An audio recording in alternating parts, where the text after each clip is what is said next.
Black Crystal. Hello, dear friends. How long has it been since you last smiled with genuine happiness? There was a delivery boy riding an electric bicycle and an old man on a motorbike who collided. The bottles of beer on the bike were shattered. Instead of arguing, the two picked up the intact bottles, sat down together, and drank. A couple got into a car accident. The wife, who was driving, crashed into a fire hydrant on the side of the road, damaging the car and leaving both with minor injuries. Typically, the husband would scold his wife for poor driving. But after confirming that neither was seriously hurt, they happily took a commemorative photo together. Then there was a truck driver transporting watermelons. Due to the slippery road from the rain, the truck overturned, and all the watermelons were smashed. Anyone who saw it would feel heartbroken over the huge loss. But the driver wasn't angry, he just sat by the roadside, eating the broken watermelons. These three stories all show that people with a good mindset often share three traits. First, they don't complain. When problems arise, they look for solutions instead of blaming others. Optimism and positivity help things turn out better. Arguing or fighting can't change the past. Instead of holding on to negative emotions, enjoy the peaceful moments. Second, they don't overthink or calculate. No matter how big the problem, it's never bigger than life and death. Most things are trivial and not worth worrying about. This helps them live joyfully and fully each day. Third, they don't get easily angry. In life, not everything goes as planned, and troubles are inevitable. As the saying goes, not everything can be perfect, but as long as you're at peace with yourself, that's enough. A good mindset is the best medicine in life. When your mindset is right, everything becomes smoother.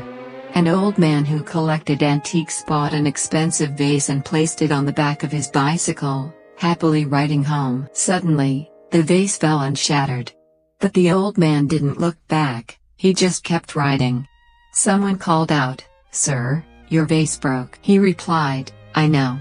A passerby asked, "Why didn't you look back?"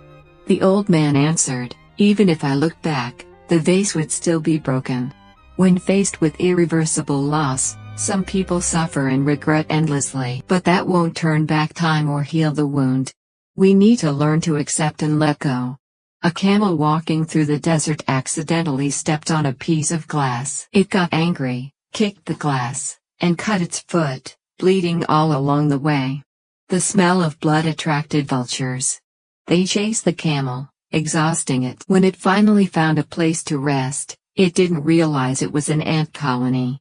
The ants, smelling the blood, swarmed over it. Before dying, the camel regretted, wondering, "Why did I obsess over that piece of glass?" If someone only brings you negative emotions, disrespects you, hurts you, and makes you suffer, you should ask yourself, why am I still clinging to this person? A master once asked his disciple, if someone wants to boil water but realizes halfway that there's not enough firewood, what should they do? The disciple replied, "Go find more firewood." The master smiled and said, "Why not pour out some of the water?" The disciple immediately understood. In life, everything is impermanent. Letting go is the way to gain. Human experience is limited.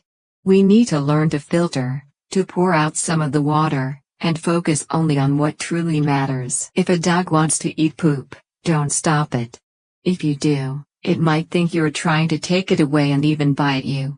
With bad people or bad things, it's best not to get involved. When it's time to let go, be decisive, don't hesitate. Whether it's a close friend, lover, boyfriend, or husband, don't think you can't live without them. In fact, on life's journey, when you shift your mindset from "why is this happening to me?" to "what is this trying to teach me?" you'll notice that everything around you starts to change. A driver stopped at a crosswalk to let pedestrians pass, but the car behind kept honking impatiently. Later, that car overtook and the driver angrily cursed the one who had stopped. But instead of getting angry, the stopped driver just smiled and waved. A passenger asked, "Why did you react that way when that person almost caused an accident and could have hurt everyone?" The driver explained, Many people are like garbage trucks. They're full of negativity and go around looking for places to dump their trash. Sometimes, we accidentally cross paths, and they dump their trash on us. But don't let them control your life. Smile, wave, wish them well, and continue on your way. Don't waste time and energy on such things. Life is 10% what happens to you and 90% how you react to it. A middle-aged man, busy making a living every day, earned a lot of money but still didn't feel happy. He sought advice from a monk. When he arrived, he saw the monk carrying water from a well, but only half a bucket at a time. He asked, "With your strength, carrying 2 full buckets shouldn't be hard. Why only half?" The monk replied, "If the bucket is too full, the carrier will get tired." The man asked, "But don't people say that suffering leads to success, and the more you work, the more you gain?" The monk didn't answer, filled 2 buckets, and asked the man to carry them. At first, he walked steadily, but soon grew tired, his steps became unsteady, and water started spilling. By the time he reached the mountaintop, the 2 full buckets were only 2/3 full. The monk smiled and said, "Carrying water isn't about filling it to the brim, but about having enough." The man realized and asked, "How do I know what's enough?" The monk pointed to a mark on the bucket and said, "Carry to this line, and it's enough for a day." The man suddenly understood, recalling the ancient saying, "A greedy heart often meets suffering." In life, having enough is best. Don't be too greedy, don't exhaust yourself. When you don't have a home, having a home is best. When you don't have money, money is best. When you're apart, being together is best. When you're sick, health is best. What do you think is the best thing in life? The poor say having money is happiness. The blind say being able to see is happiness. The beggar says having food is happiness. But once you have it, are you truly happy? Not necessarily. Because happiness is actually a state of mind, a sense of contentment. Remember, life isn't somewhere else, it's right here, right now. This saying is worth reflecting on. Happiness is continuing to pursue what you already have, rather than always focusing on what you lack. In fact, what we already possess is plenty, even abundant. But why do we still not feel happiness and joy? In Harvard's top positive psychology course, the core secret is that the happiest experiences in life are tied to a state of complete immersion. For example, when playing basketball, singing, dancing, or working to the point of forgetting yourself, that's ultimate joy. But if you get distracted or interrupted, that joy instantly disappears. For instance, a mother caring for her child feels very happy, but if she also has to handle work at the same time, the time with her child becomes a negative experience. This is like loving 2 songs but playing them simultaneously, turning the sound into unpleasant noise. As children, we weren't as distracted or disturbed. We could spend a whole morning watching ants move, forgetting to eat. Top entrepreneurs like Lei Fu, chairman of Hoesen Group, or Deng Lei Wenfu, the coffee king, abandoned their wealthy lives to live in the mountains, seeking the simple joy and focus that spirituality brings. But most adults today are filled with subconscious to-do lists and choices to make. Worry and depression become constants. So, we need to declutter our minds, remove unnecessary choices and worries, and focus on what we already have. If you lose the ability to walk, will you regret today? Then, right now, while you can still walk, why aren't you happy? You might say, "But I don't own a Mercedes." What does not having a Mercedes have to do with it? We can have dreams. You want to buy a BMW, a Mercedes, live in a big house, earn money to travel abroad. There's nothing wrong with that. But please don't let those desires torment you. Having aspirations is good, but suffering because you haven't achieved them is foolish. Happiness isn't about having what you want, but enjoying the journey of striving for it. People often think happiness is about having a house, a car, money, power. But actually, happiness is about not having anxiety, illness, or sorrow. Many people don't realize that what you have is for others to see, but what you don't have is your own. Here's a true story. A woman worked in a food processing plant. One day, after finishing her shift and entering the cold storage for a routine check, she accidentally got locked inside when the door slammed shut. Despite her best efforts to shout and bang on the door, no one heard her. Most workers had already left. In the freezing cold of the storage room, no one knew what was happening inside. 5 hours later, when she was nearly exhausted and close to death, the plant's security guard opened the door and miraculously saved her. Later, she asked the guard, "Why did you open the cold storage? This isn't part of your usual duties." The guard explained, "I've worked here for 35 years. Every day, hundreds of workers come and go, but only one person. Every morning, she greets me, and every evening, she says goodbye. Many people treat me as invisible. You still greeted me this morning as usual, but this evening, I didn't hear your goodbye. That made me feel something was wrong. So, I decided to check inside the plant. I value your greetings because they remind me that I'm also a person worthy of respect. When I didn't hear your goodbye today, I knew something had happened." This story shows us that even a small act like a greeting can change someone's life. It reminds us of the value of caring and gratitude toward those around us. Many statistics have been collected for comparison, and it's been found that money does affect a person's happiness. When money is insufficient, a slight increase in income improves the sense of happiness. For example, when I was young, I was very poor. If I received a piece of candy, I would feel very happy. But today, receiving a piece of candy might not bring any feeling. Even a free meal or a free phone wouldn't make me very happy. Additionally, once a certain level is reached, increasing money further doesn't increase happiness. Regarding health, many people have a misconception that if they have good health, they'll be happy. But Harvard's research shows that some people without good health still feel happy, while others with healthy bodies don't feel happiness. So, what is happiness really related to? Finally, Harvard's research team concluded that happiness is tied to relationships. For example, when I get home and receive a hug from my wife or my daughter happily runs to talk to me, or at work, I'm recognized by my colleagues. When I'm sick, my family cooks porridge and takes care of me. That makes me feel overwhelmingly happy. Happiness mainly comes from how we build and maintain relationships with those around us.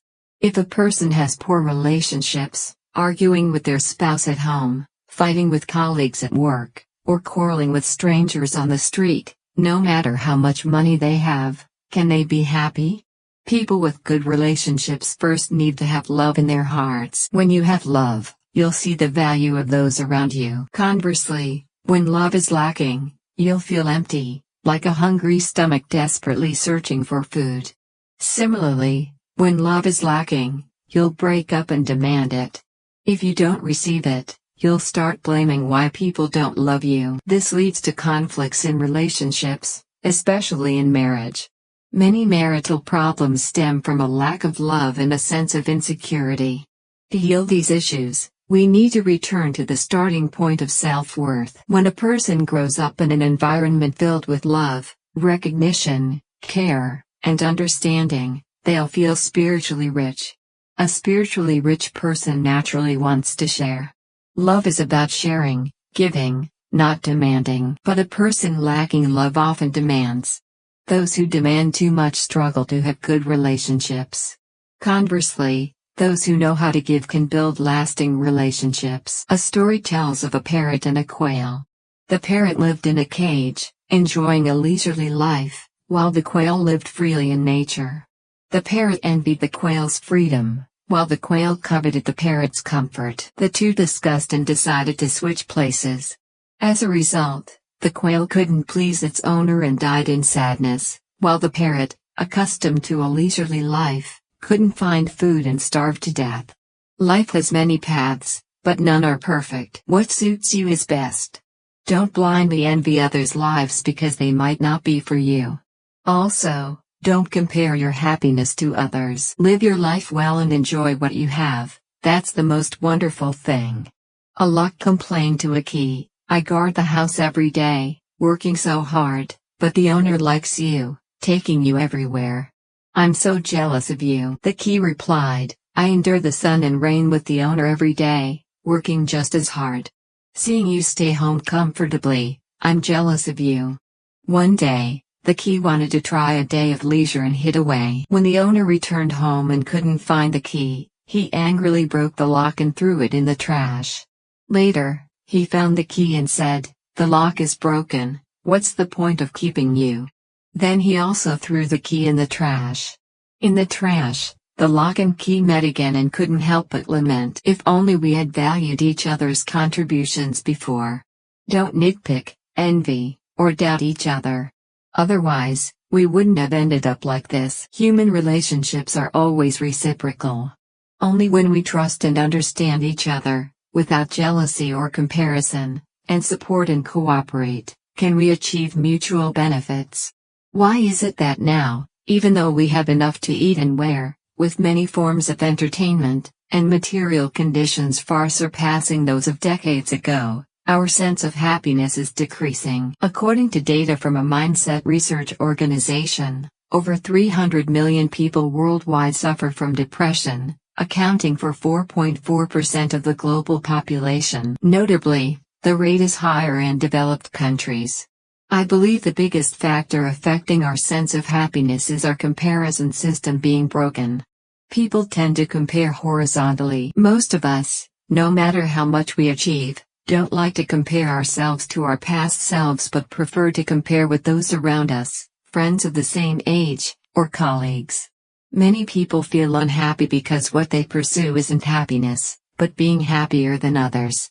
But life and the environment around us are constantly changing. The big problem for many is that they base their happiness on others. They think, "What I want most is for my lover to always treat me well. My child gets into a top university." Or, "If my boss gives me a raise today, that would be great."